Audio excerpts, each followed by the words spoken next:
The map that ends with humanity. Admiral Sarah Chen stared at the holographic display floating above her desk in the Terran Space Command headquarters. 3 different star charts glowed before her, each one provided by a different alien civilization. The Kethran Empire's map showed their territory in brilliant blue. The Vortani Federation's chart displayed their space in warm gold. The Zilak Collective's navigation data painted their region in deep purple. But something was wrong with all 3 maps. They all ended at the same place. Sarah touched the edge of the display where human space began. Beyond that boundary, the alien charts showed nothing but empty void. No stars, no trade routes, no exploration data. It was as if the universe simply stopped existing past humanity's borders. "Computer, overlay human navigation charts," Sarah commanded. A 4th layer appeared on the display, showing human territory in green. Unlike the alien maps, the human chart extended far beyond the boundary. It showed dozens of human colonies, mining stations, and research outposts scattered across what the aliens considered empty space. Lieutenant Marcus Webb, her aide, entered the office carrying a steaming cup of coffee. He was young, eager, and had been assigned to Sarah's staff only 3 months ago. "Admiral, the alien ambassadors are here for the meeting." Sarah nodded and minimized the display. "Send them in." 3 beings entered her office, each representing the major powers of the galactic community. Ambassador Theron of the Kethran Empire stood nearly 8 feet tall, his crystalline skin reflecting the office lights. His people were ancient, with a civilization spanning 30,000 years. Beside him, Ambassador Yiska of the Vortani Federation moved with the fluid grace of her aquatic species. Her translucent blue skin rippled with patterns that showed her emotional state. The 3rd visitor was Ambassador Zex of the Zilak Collective, a being that looked like a walking tree with silver bark and glowing orange eyes. "Admiral Chen," Theron spoke first, his voice resonating like distant thunder. "We appreciate you agreeing to this meeting." Sarah gestured to the chairs around her conference table. The chairs had been specially designed to accommodate different alien physiologies. "Please sit, though I must admit, your request for this meeting was quite mysterious." The 3 ambassadors exchanged glances. Sarah had worked with aliens for 15 years, ever since humanity joined the galactic community. She could read their body language well enough to know they were nervous about something. Yiska's skin patterns shifted to a deep purple, indicating anxiety. "Admiral, we need to discuss the boundaries of human space." "Our borders are clearly established in the galactic treaties," Sarah replied carefully. "Is there a territorial dispute?" Zex's glowing eyes dimmed slightly. "Not a dispute, Admiral. A concern. Your people have been expanding into regions that have been avoided by other species for thousands of years." Sarah reactivated the holographic display. The star charts appeared again, showing the clear boundary where alien maps ended and human space began. "Are you referring to this?" Theron nodded gravely. "The silent boundary, as we call it. No Kethran vessel has crossed that line in over 50,000 years. 50,000 years. Sarah's eyebrows rose.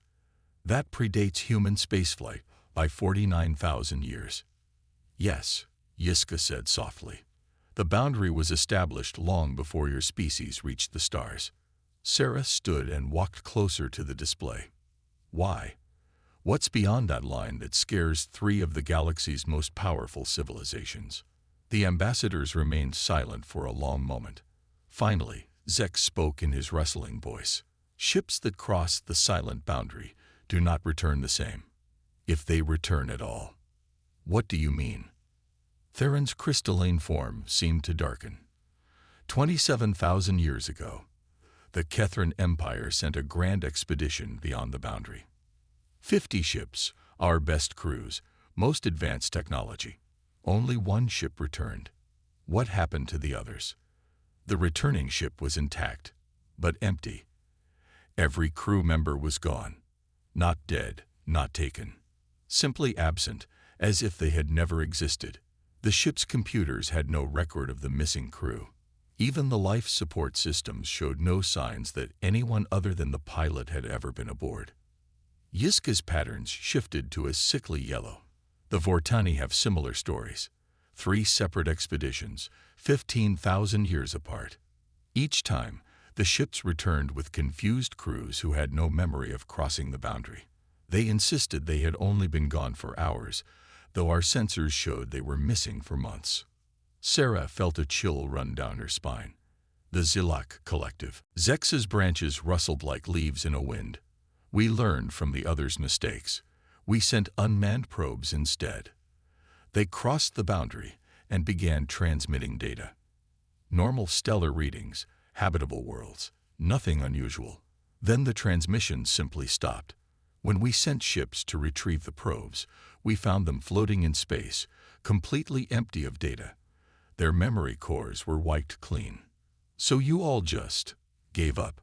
We established the silent boundary as a matter of survival, Theron explained. It became part of our most sacred laws. Beyond that line, reality itself becomes uncertain. Sarah walked back to her desk and sat down heavily. But humans have been living and working beyond that boundary for over 200 years. We have colonies, research stations, mining operations. None of our people have disappeared or lost their memories. The 3 ambassadors stared at her in stunned silence. That's impossible, Yiska whispered. Sarah called up human navigation data. Computer, display the location of all human settlements beyond the silent boundary. The hologram showed dozens of green dots scattered across what the aliens considered forbidden space. Mining stations on asteroid belts, research outposts studying exotic phenomena, agricultural colonies on garden worlds. Colony 77 Alpha was established 130 years ago, Sarah said, pointing to one of the dots. It's home to over 2 million humans. The Kepler Research Station has been studying a neutron star for 80 years. The Morrison Mining Collective extracts rare metals from a system that, according to your charts, doesn't exist. Zex's glowing eyes brightened with what Sarah recognized as fear. Your people live in the void beyond the boundary. It's not a void. It's space, like any other. Stars, planets, nebulae, black holes. Normal space. Theron stood abruptly, his crystalline form catching the light. Admiral, with respect, you must be mistaken. No organic life can survive beyond the silent boundary. The very fabric of space-time becomes unstable. Sarah opened a communication channel. Computer, establish contact with Colony 77 Alpha. A few seconds later, a human face appeared on the display. The woman was middle-aged, with graying hair and laugh lines around her eyes. Admiral Chen, this is Governor Patricia Morrison. How can I help you? Governor, I'm conducting a briefing with our alien allies. Can you confirm your location and status? Of course. Colony 77 Alpha is operating normally. Population is currently 2.1 million. We're about to harvest our autumn crops, and the weather control systems are preparing for the winter cycle. Is there a problem? Sarah looked at the 3 ambassadors, whose expressions ranged from shock to terror. No problem, Governor. Chen out. The communication ended, leaving the office in complete silence. Yiska's skin had turned a pale, almost colorless shade. That transmission came from beyond the silent boundary. About 15 light-years beyond it, Sarah confirmed. Theron began pacing, his crystalline footsteps echoing in the quiet room. This changes everything. If humans can survive in the void, if they can establish permanent settlements, then maybe the boundary isn't what we thought it was, Zex finished. Sarah leaned back in her chair, her mind racing. How many other species know about this boundary? All of them, Yiska said quietly. Every spacefaring civilization in the galaxy learns about the silent boundary within their first century of interstellar travel. It's written into our oldest navigation protocols, our most sacred texts. Some species worship it as a divine barrier. Others fear it as a cosmic prison. A prison for what? The ambassadors exchanged glances again, but none of them answered. Sarah stood up and walked to the window overlooking the spaceport. Human and alien ships moved through the busy traffic patterns, a symbol of the cooperation that had made the galactic community possible. But now she was learning that this cooperation was built on a foundation of fear and ancient mysteries. "I want to organize an expedition," she said finally. "Admiral." "No," Theron protested. "The risks are too great. For you, maybe. But humans have been living beyond the boundary for 2 centuries without any problems. If there's something out there that's been terrorizing the galaxy for 50,000 years, don't you think it's time we found out what it is?" Yiska's patterns shifted to deep red, indicating strong emotion. "And if you're wrong, if whatever lies beyond the boundary has simply been waiting, using your people as unknowing servants." Sarah turned back to face them. "Then we need to know that too." Zex rustled his branches nervously. The collective's archives contain records of the first expedition to cross the boundary. Ancient texts speak of a presence in the void, something that predates all known civilizations, something that was deliberately isolated from the rest of the galaxy. Isolated by whom? We don't know. The records are fragmentary, translated through dozens of dead languages, but they speak of guardians, beings who sacrificed themselves to maintain the boundary. Sarah felt pieces of a vast puzzle beginning to come together in her mind. What if the guardians didn't disappear? What if they're still there? The 3 ambassadors stared at her in horror. "Admiral," Theron said slowly, "are you suggesting that humans are the descendants of whatever was imprisoned beyond the silent boundary?" Sarah looked back at the star chart, at the clear line where alien maps ended and human space began. "I'm saying we need to find out. I'm going to request permission from the Terran Council to organize a joint expedition. Human crews, with volunteer observers from your species." "You'll find no volunteers," Yiska said firmly. "I think you're wrong," Sarah replied. "In my experience, there are always beings brave enough to seek the truth, no matter how dangerous it might be." As the ambassadors left her office, Sarah remained at the window, staring out at the stars. Somewhere beyond the silent boundary, in the space her people called home, lay answers to questions the galaxy had been afraid to ask for 50,000 years. She was going to find those answers, no matter what the cost. What lies in human deep space? 2 months after her meeting with the alien ambassadors, Admiral Sarah Chen stood on the bridge of the exploration vessel Prometheus. The ship was humanity's most advanced deep space explorer, equipped with quantum sensors and experimental shielding technology. What made this mission unique was its crew. Captain David Rodriguez, a veteran explorer with 20 years of deep space experience, commanded the vessel. Dr. Elena Vasquez, the expedition's chief scientist, monitored readings from the sensor array. But alongside the human crew were 3 beings who had volunteered despite the warnings of their governments. Keth 79, a young Kethran researcher whose crystalline form glowed with nervous energy, had defied his empire's direct orders to join the mission. His people had disowned him, but his curiosity about the silent boundary was stronger than his fear. Flowing Current Under Stars, a Vortani explorer whose name was shortened to Current by the human crew, had abandoned her position in the Federation Navy to be here. Her skin patterns showed a mixture of excitement and terror. Branch touched by ancient light, the Zilak representative known as Branch had been cast out by the collective for volunteering. His silver bark had dimmed with sorrow, but his glowing eyes remained bright with determination. "We're approaching the silent boundary," Captain Rodriguez announced. "All stations report ready." Sarah watched the main display as they approached the invisible line that had terrified galactic civilizations for millennia. On human charts, it was just empty space between 2 star systems. But as they crossed the boundary, she noticed immediate changes in her alien crewmates. Keth 79 stumbled backward, his crystalline form flickering like a faulty light. "Something is wrong. I can feel pressure in my mind." Current skin patterns began shifting rapidly between colors, a sign of severe distress among her people. "The water songs are silent. I cannot hear the harmony of space." Branches began to tremble, and his glowing eyes dimmed to barely visible embers. The connection to the collective is severed. I am alone in my thoughts for the first time in centuries. Dr. Vasquez looked up from her instruments with alarm. Admiral, their brain scans are showing unusual activity. Theta waves are spiking in patterns I've never seen before. Are they in danger? Sarah asked. I don't think so, but they're definitely experiencing something we're not. It's as if their minds are being filtered somehow. Captain Rodriguez adjusted course toward their destination, a system that human surveys had identified as containing unusual energy readings. 20 minutes to target coordinates. Sarah walked over to where the three aliens were struggling with whatever they were experiencing. How do you feel? Keth 79's voice was strained.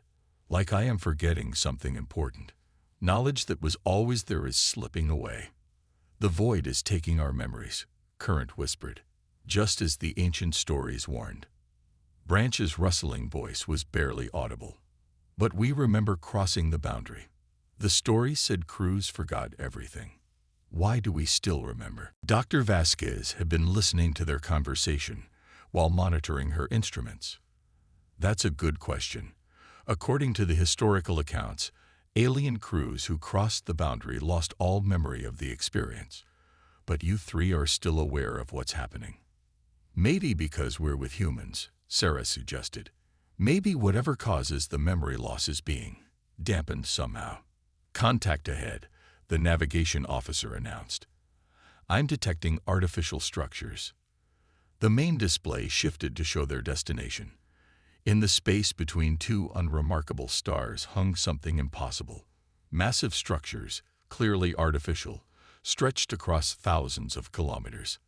They were ancient beyond measure, their surfaces covered in symbols that seemed to shift and change as the crew watched. My God, Dr. Vasquez breathed.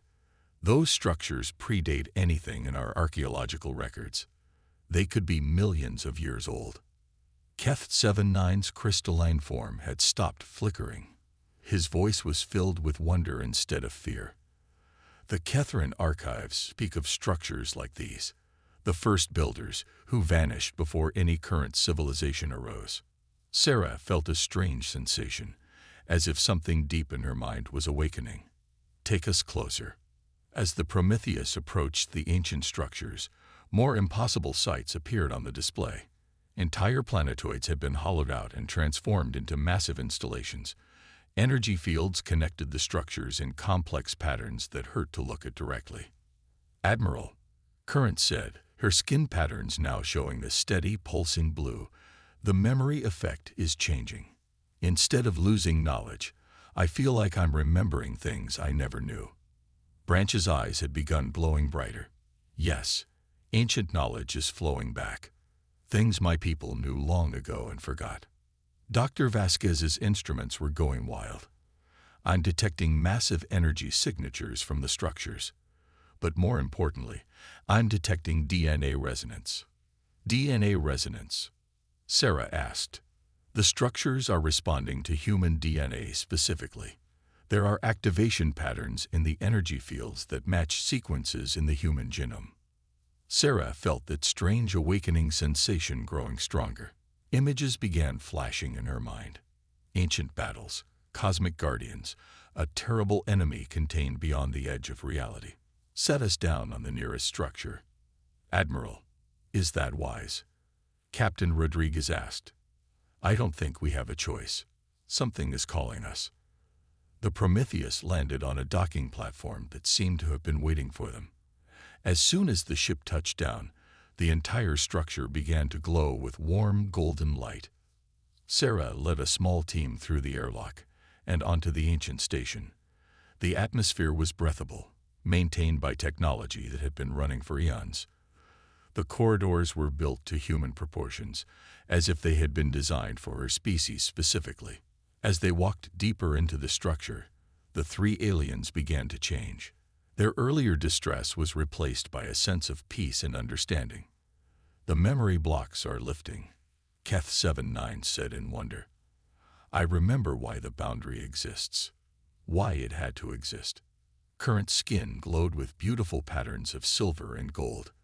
The Guardians, they sacrificed everything to keep the Devourers contained. Devourers? Sarah asked, though part of her already knew the answer. Branch's entire form was now radiant with ancient knowledge. Beings from beyond reality itself. They consume life, light, matter, even time. The first builders fought them for millions of years before finding a way to imprison them. They reached the center of the structure, a vast chamber filled with crystalline displays showing the history of the galaxy. Sarah watched in amazement as the story unfolded before them. Long before any current civilization existed, an advanced species called the First Builders had encountered entities from outside normal spacetime. These Devourers had consumed entire galactic sectors, leaving nothing but void behind them. The war lasted millions of years and devastated countless worlds. Finally, the First Builders found a solution. They created a prison at the edge of reality itself, a place where the Devourers could be contained.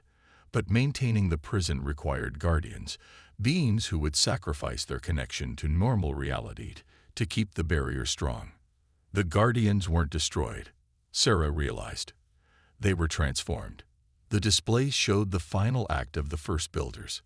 They had modified their own species, embedding guardian protocols into their DNA, then scattered their transformed descendants across the galaxy. These guardian descendants would be drawn to the prison boundary, where their presence would strengthen the containment field. Humans, Dr. Vasquez whispered. Humans are the descendants of the Guardians. Sarah felt the full weight of realization settling on her.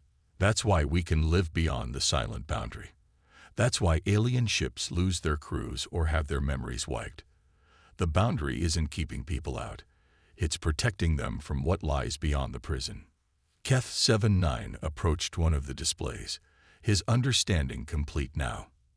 The memory effects occur because the Guardian protocols in human DNA automatically shield other minds from the truth. If other species learned about the Devourers, panic would spread across the galaxy. Current's skin patterns showed deep reverence.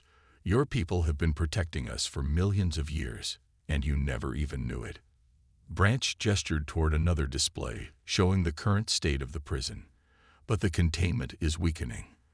The Devourers grow stronger with each passing century. Soon, even the Guardian protocols won't be enough. Sarah studied the display showing stress patterns in the containment field. Red zones indicated areas where the barrier was failing. How long do we have? Perhaps 1,000 years, Branch replied. Maybe less.